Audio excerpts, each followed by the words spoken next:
Welcome to Virtual Advantage. This is the lesson on talking, and I'm Joyce Laiosa. We're going to talk a little bit about how to utilize the early literacy skills within a story time. All of my tips can be used for any story time, an early literacy story time. But I'm trying to incorporate these early literacy skills into an online virtual story time because those are shorter. You need to get a lot into a small amount of time because you don't want the children sitting in front of screens, nor do you want to tape for too long. It does seem to take a while, and it does take a knack for feeling comfortable in front of a camera. Talking is one of the early literacy skills. It's the first literacy skill because that is what babies hear. They grow into preschoolers and go to school, they hear talking, and they learn to listen to talking. Remember, you are talking to a child and you're talking to their parent or caregiver. You are talking to the child as you'd like to in story time, and you're talking to the parent and caregiver the same way, which is to model and encourage them to follow through on many of the things that you do here online.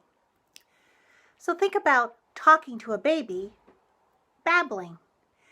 That's the first thing they hear is being cooed at and loving this. And it's just a wonderful feeling to have a parent just cuddling you and using that very high language, which is called parentese. Well, I'm not sure if it's a real word, but we use it in early literacy skills. Oh, I love you, my little baby, you little cutie pie. It's a little higher voice. There's very much sing-song to it, rhythm.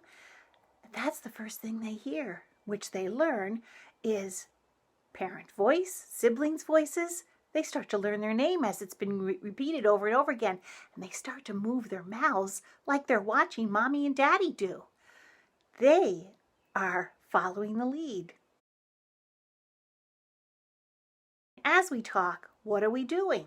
We're using language as we will be using it through our whole lives. We want to use language when we're talking to children and let them respond, when they finish rhymes, when they participate in conversations, when they identify and can label objects, whether it's in a room, on a page, just about anything we do, what they wear, when they can recite a rhyme and play with words, when they can follow instructions from simple finger plays.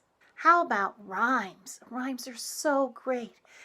Young children love them, and they love to learn them so that they can come up with the rhyme too. So let's say you want to discuss this. You tell parents, I'm going to use a rhyming story here with my felt board. But if you want to read some rhyming stories, here's a few ideas for you. Don't forget Dr. Seuss, Green Eggs and Ham, lots of rhyming words. The same with Dr. Seuss's Cat in the Hat. And you don't have to read the whole book to a very young child, but it gives you ideas for words. Make up words. Those are always fun. And rhyme with words that are nonsense words. Some of those can be found in Jamberry by Bruce Deegan. It's a fun, rollicking rhythm and rhyme book. And how about a song, but you can just say it or chant it with I Ain't Gonna Paint No More. This book can be used also, and this is one that children will really learn what word is coming next by the rhyme. And even some songs that you sing in books like Little White Duck. Lots of rhymes in there. Rhyming is so much fun to do. I have a story here called Anna Mariah. Anna Mariah, time to go to bed. Oh, here she is. Anna Mariah, she's not going to go to bed. She jumped into the fire. The fire was so hot, she jumped into a pot.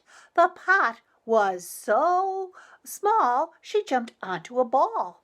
The ball was so round, she jumped onto the ground. The ground was so flat, she jumped onto a cat. The cat was so scared, she jumped into a chair. Look at that, it's huge. The chair was so big, she jumped onto a pig. The pig was so pink, she jumped into the sink. The sink was so narrow, she jumped into a wheelbarrow. The wheelbarrow was so red, she jumped into the bed. Night, night, Anna Maria. Anna Maria is a lot of fun. And that's something that I would personally go through pretty fast the first time. Then I would do it a second time and make sure everybody knew what each object was and have more fun with it.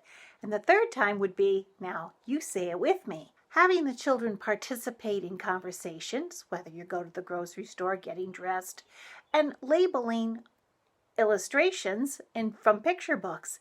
What is this? What is this? And then telling them. Here's a good little board book, brand new, called Where's the Kangaroo? It's from Angela P. Arnheis, and it's a Nosy Crow publisher. I like it because it's a lift the flap, but the flaps are all felt. The first book page opens up to Where's the Koala? Oh, let's see. There's the koala. There he is. But what is a koala? Well, he's up in a tree and I see a bird. And oh my, look at that. He's got a big black nose and little tiny ears. What do you think he is? Wait the 5 seconds. It's a bear, a koala bear. A koala is a bear. He lives in Australia, which is very, very, very far away from where I live and from where you live too. Those are some of the things that you can do. You don't have to read an entire book. Pick out 1 or 2 pages and ask questions. Read what it says, and do a little conversation about all of this. With vocabulary, we want them to be able to identify familiar objects in a book or a room, and the children need repetition. This is all part of vocabulary, so when it's repeated over and over again, they get it. Use adjectives when describing objects, and these are tips you can use and say with parents, and use synonyms when possible. When I had that Kleenex box, the words you use for the different textures, those are important. Those are important to learn all those different words. When you think about the vocabulary in a book, a lot of it is unknowable to a child unless they've really had a lot of talking to. So, for instance, this little book, it's also by Nosy Crow, and this is just called Farm, and the illustrations are by Jane Ormis. And it's another Lift the Flap book. So Farm, okay, and look at these lovely pictures. A mommy sheep is called a ewe, a daddy sheep called a ram, and baby sheep are called lambs. You could simply close the book and say, have you ever seen any baby lambs? I have. They're so cute. What did you think about them? Were they big or were they small? Just wait. I know it's virtual, so you can't hear it, but you need to wait for just hoping that they're giving you a reaction or giving you a word. Yes, they are small. Are they? Do they have little ears or big ears? Did you say little ears? Oh, how clever you are. You remember. And things like that are very simple, but they need to be done. And then you say, parents, don't forget to talk about all the different things that you see and do every single day. When you're using books for even for older kids, the preschoolers, there's still a lot of vocabulary that they don't know. I happen to love I Stink by Kate and Jim McMillan, published by Harper and Collins. It's a long book, but it's a great book and lots of rhyming words, and it's so much fun with the garbage truck. And most kids do know garbage trucks, and they certainly do know stinky, pewy, smelly. They've got lots of adjectives to use for those words that we don't like. But instead of using the whole book, you might want to just use part of the alphabet. If you are doing something with the letters A through D, if you take the middle is the alphabet part of I Stink, and you just want to talk about the garbage that you might find, pull it up, and talk about what we find in our garbage. Why, could find apple cores. The core is the part you don't eat. And you could talk a little bit about apples. Oh, banana peels. Make sure you put it in the garbage so no one slips on it. Then we've got candy wrappers. Oh, yeah, but the candy was good. Ooh, dirty diapers. I don't even want to think about that. We've got eggshells. We've got fish heads. Oh, that must smell terrible. And gobs of gum. I like my gobs of gum in the garbage because I don't want to put my foot on it. It's too sticky. Comprehension. So we want to talk about how it relates to a child's life. Sometimes those books, whether they're nonfiction or not, doesn't matter. There's a simple little storybook called 10 Little Apples. Well, we can talk about the apples, when we pick them, how we pick them, where we go, how we eat them, what we use them for. You can stop the story anytime and take it to the child's level and the child's knowledge. Along with rhymes and all the fun things we're just doing, you know, kids need to follow instructions. And I don't mean, now write your name at the top of the paper. I mean, put your hand over your head. Or let's take our hands and put them on our head. We're going to practice parts of our body with a fun song. Head. Can you touch your shoulders now? Shoulders. Knees. We've got knees. And toes. There we go. Let's try that again all together. Head, shoulders, knees, and toes. Oh, very good. We're also going to go eyes, ears, mouth, and nose. Very good. So we're simply giving directions and having the kids follow us. We're telling them what we're doing in a conversation. Now we're getting dressed. First, let's put on your onesie. Okay, now, here we go. Here's our shirt. Here's our pants. There's the socks and shoes. Parents, it's always good to name everything you're doing. The children will learn all those vocabulary words.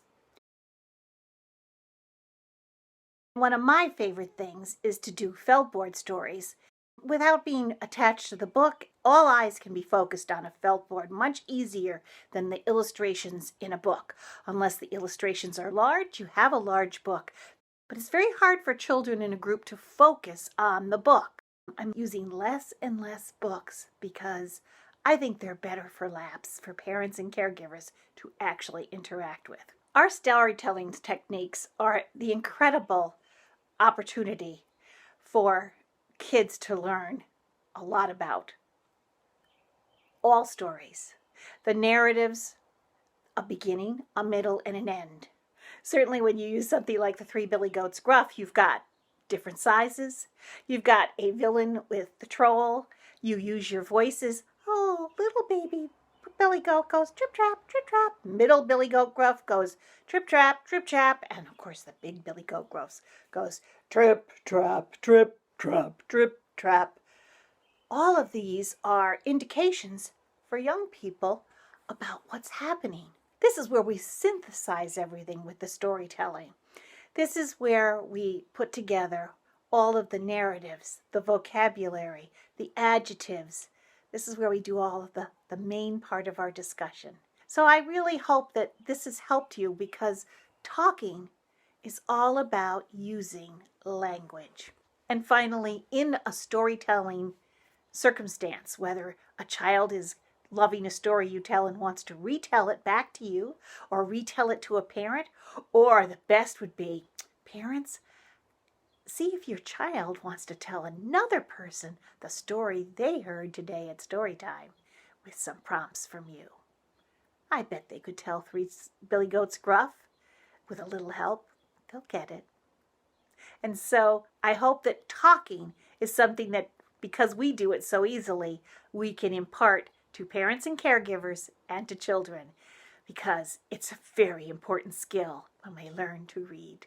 Next time, we're going to cover singing. So I look forward to hearing that and talking to you about it next time.